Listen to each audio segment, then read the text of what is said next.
Hello viewers, வணக்கம் and welcome to my channel நம்ம வீட்டு ஸ்பெஷல்.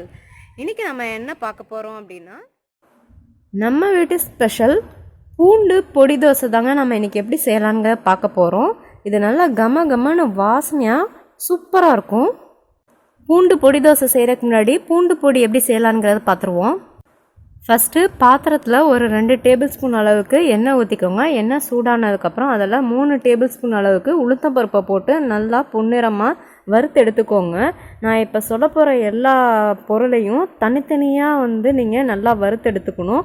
ஒன்றா சேர்த்து வறுத்தீங்க அப்படின்னா ஒரு சில பொருள் சீக்கிரம் வறுபட்டுரும், ஒரு சில சீக்கிரமாக வறுபடாது, டக்குன்னு கரைஞ்சி போயிடும். அதனால் தனித்தனியாக எல்லா பொருளையும் நீங்கள் வறுத்து எடுக்கணும். வறுக்கும் போது கண்டிப்பாக அடுப்பு சிம்மில் வச்சுக்கோங்க, இல்லைனா டக்குன்னு கலர் மாறிடும், டேஸ்ட்டும் வேறு மாதிரி போயிடும். அதனால் சிம்லையே வச்சு நல்லா வறுத்து எடுத்துக்கோங்க. இது பார்த்திங்கன்னா நல்லா கோல்டன் ப்ரௌன் கலர் வந்ததுக்கப்புறம் நம்ம தனியாக எடுத்து வச்சிடலாம். இந்த கலர் போதும். இப்போ இதை எடுத்துடலாம். இப்போ உளுந்தம்பருப்பு வறுத்த அதே எண்ணெயில் 1 டேபிள் ஸ்பூன் அளவுக்கு கடலப்பருப்பு போட்டிருக்கேன். கடலப்பருப்பையும் நல்லா வாசம் வர அளவுக்கு கோல்டன் ப்ரௌன் கலர் வர வரைக்கும் நல்லா சிம்லே வச்சு வறுத்து எடுத்துருங்க. கண்டிப்பாக எல்லா பருப்பையும் தனித்தனியாக வறுத்தெடுங்க, ஏன்னா உளுந்தம்பருப்பு டக்குன்னு வதங்கிடும்.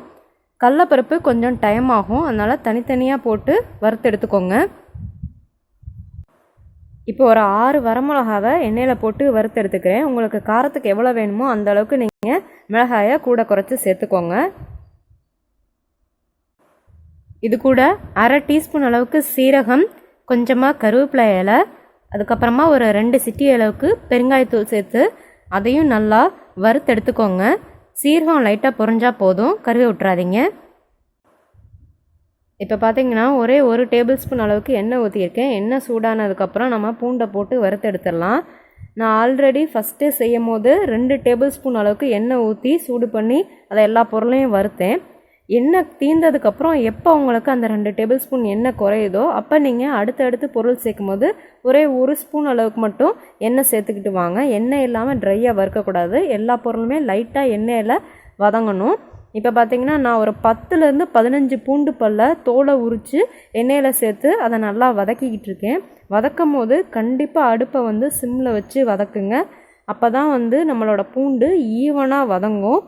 இது பார்த்திங்கன்னா பூண்டில் கொஞ்சம் கூட ஈரப்பசம் இருக்கக்கூடாது. கண்டிப்பாக பூண்டு நல்லா ட்ரையாக மொறுமொறுன்னு ப்ரௌன் கலர் வர வரைக்கும் நல்லா அதை எண்ணெயிலே வதக்கி எடுங்க. அப்போ தான் நம்மளோட பூண்டு பொடி நல்லா டேஸ்ட்டாக இருக்கும், சீக்கிரம் கெட்டு போகாது. பூண்டை இந்த கலர் வர வரைக்கும் நல்லா வதக்கிக்கோங்க. இப்போ பார்த்திங்கன்னா ப்ரௌன் கலர் வந்துருச்சு, இதை எடுத்துடலாம். இந்த அளவுக்கு போதும். இப்போ லாஸ்ட்டாக பூண்டு வறுத்த எண்ணெயிலேயே ஒரு 3 டேபிள் ஸ்பூன் அளவுக்கு தேங்காய் துருவல் சேர்த்து நல்லா அதையும் கோல்டன் ப்ரௌன் கலர் வர வரைக்கும் நல்லா வறுத்துக்கோங்க. தேங்காய் சேர்த்ததுக்கப்புறம் அடுப்பை ஆஃப் பண்ணிடுங்க. அந்த பாத்திரத்தில் இருக்க சூடே போதும் தேங்காய் வறுபடுறதுக்கு. தேங்காய் நல்லா கோல்டன் ப்ரௌன் கலர் வந்ததுக்கப்புறம் அதையும் பாத்திரத்துலேருந்து எடுத்து தனியாக வச்சுருங்க. இந்த அளவுக்கு தேங்காய் வறுபட்டால் போதும். இப்போ பார்த்திங்கன்னா நம்ம வதக்குன எல்லா பொருளையும் ஒரு தட்டில் போட்டு நல்லா ஆற விடுங்க. எல்லா பொருளும் நல்லா ஆறுனதுக்கப்புறம் உங்கள் டேஸ்ட்டுக்கு எவ்வளோ தேவையோ அந்த அளவுக்கு உப்பு சேர்த்துக்கோங்க. உப்பு சேர்த்ததுக்கப்புறம் இந்த எல்லாத்தையும் மிக்சியில் நல்லா ட்ரையாக அரைச்சிக்கோங்க. கொஞ்சம் கூட தண்ணி சேர்க்கக்கூடாது. அரைக்கிறதுக்கு முன்னாடி மிக்சியும் நல்லா ஒரு துணியை வச்சு நல்லா தொடச்சிருங்க. இப்போ நான் மிக்சியில் அரைச்சி எடுத்துகிட்டு வந்துட்டேன். அரைச்சதுக்கப்புறம் நம்மளோட பூண்டு பொடி இந்த மாதிரி தான் நல்லா கொரன்னு இருக்கும். நல்லா ட்ரையாக அரைச்சி எடுத்துக்கோங்க. கொஞ்சம் கூட தண்ணி சேர்த்துறாதீங்க.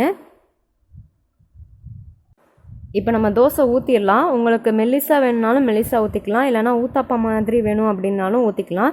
எப்படி செஞ்சாலும் டேஸ்ட்டு சூப்பராக இருக்கும்.